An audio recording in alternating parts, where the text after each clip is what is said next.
Hello, you're watching ERi-TV. Welcome to English News Broadcast. These are the top stories. 4 patients diagnosed positive for COVID-19 tests carried out today.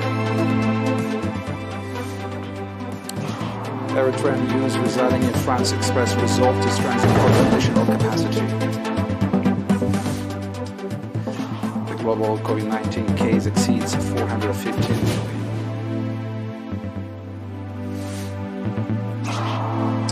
And Russia and Belarus launch joint military drills.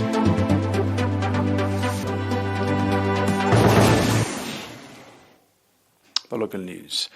We have an announcement from the Minister of Health. 4 patients have been diagnosed positive for COVID-19 in tests carried out today at testing stations in the Central region.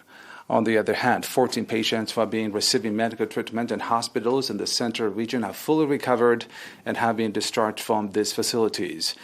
The total number of recovered patients has accordingly increased to 9,516, while the number of deaths stands at 103. And the total number of confirmed cases in the country to date has increased to 9,679. Minister of Health Asmara on February 15, 2022.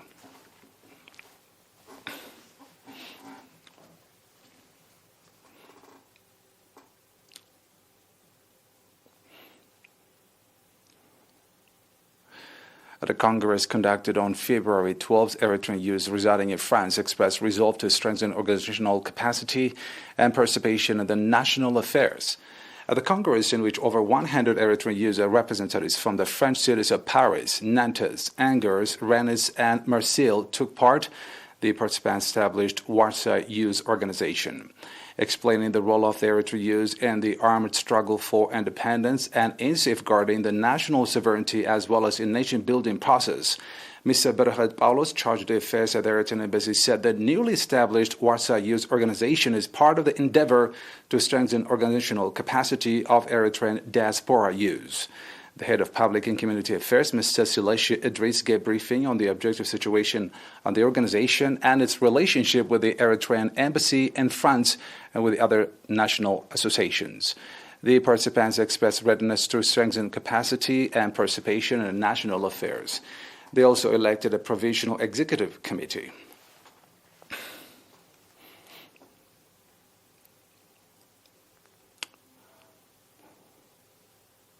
Owing to the sustainable integrated awareness-raising activity in 2021, the prevalence of malaria in Haikota subzone has been reduced by 36% compared to the last year. Regarding the health service provision of the subzone, Nurse Hadish Fitoui, head of Haikota Health Center, said, as a result of the strong and sustainable awareness-raising activities, the number of people seeking health treatment at the health facilities is increasing and the prevalence of the TB has been reduced by 61%. Health Hadish also said strong effort is being exerted to encourage pregnant women to visit health facilities for pre- and postnatal treatment, the public to frequent using impregnated bed nets as well as to avoid medicines outside description of medical practitioners. Pointing out that controlling the killer disease in the subzone attests to the strong effort conducted by all concerned institutions and the increased awareness of the public. Mr. Shileshi Saleh, Shahaddin Saleh, administrator of the subzone, called for reinforced effort for better outcome.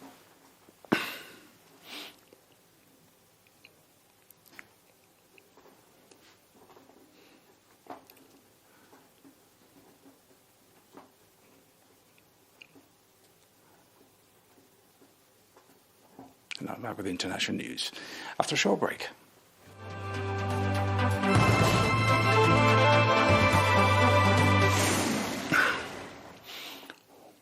Welcome back. The number of confirmed COVID-19 cases worldwide exceeded 415 million, and the death toll has risen to more than 5.8 million. This is according to world meters. And more than 337 million people have fully recovered. United States has registered more than 3,400 new COVID-19 cases and more than 240 new deaths in the past 24 hours. This brings the total number of cases in the country to more than 79.5 million, the death toll to more than 946,000. India's COVID-19 toll rose to 42.6 million today as more than 509,000 people died due to the pandemic. This is according to the country's health ministry. According to the latest figures released by the British government, more than 46,000 new COVID-19 cases were reported in the country, bringing the total number of confirmed cases to 18.3, and the total number of deaths exceeds 159,000.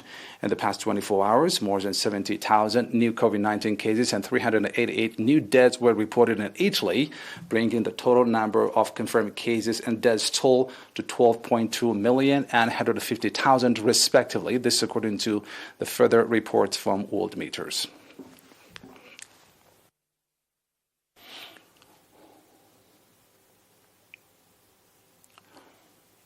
The Russian-Belarus Joint Military Drills, codenamed Allied Resolve 2022, have conducted air and ground operations in Belarus aimed to reinforcing capabilities and sharpen combat aid in all-weather circumstances.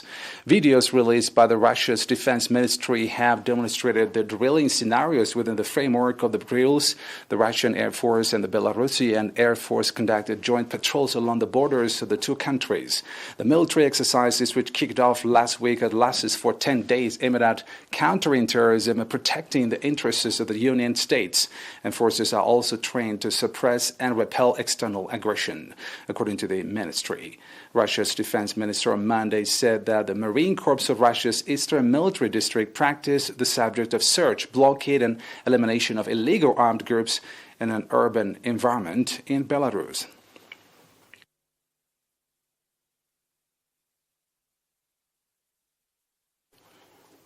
Israeli Prime Minister Naftali Bennett arrived in Bahrain's capital, Manama, on the highest-level visit since the countries established relations under a 2020 U.S.-sponsored deal based on a part of shared worries about Iran.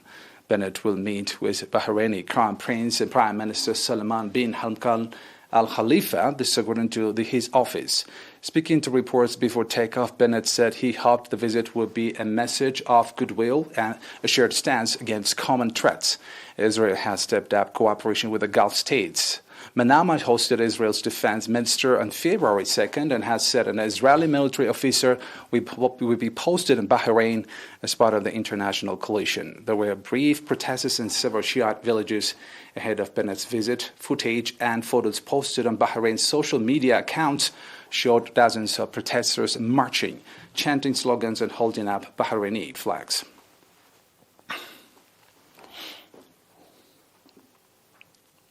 The U.S. Coast Guard was searching an area of 6 kilometers off the outer banks of the North Carolina coast for a plane that crashed into the Atlantic Ocean with 8 people aboard, finding more debris in the water but no signs of life. This according to the officials. Coast Guard spokesperson Edward Wargo said that the pilot's PC-12 single-engine passenger plane went down on Sunday afternoon, prompting a search that included a lifeboat crew, helicopter, and 30 aircraft and other assets. A U.S. Marine Corps air traffic controller reported that the plane was seen behaving erratically on radar that disappeared from the screen. The plane crashed into the water about 129 kilometers northeast of Massagee J. Smith Field, a public airport in Beaufort, North Carolina.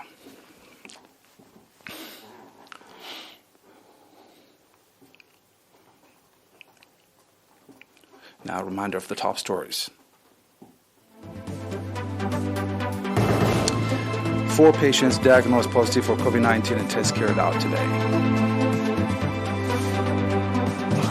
Eritrean news residing in France expressed resolve to strengthen organizational capacity.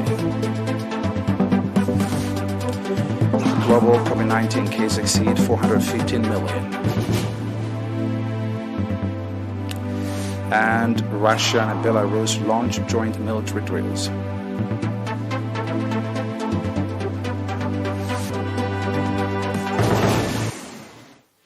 That's it for today. Thanks for watching.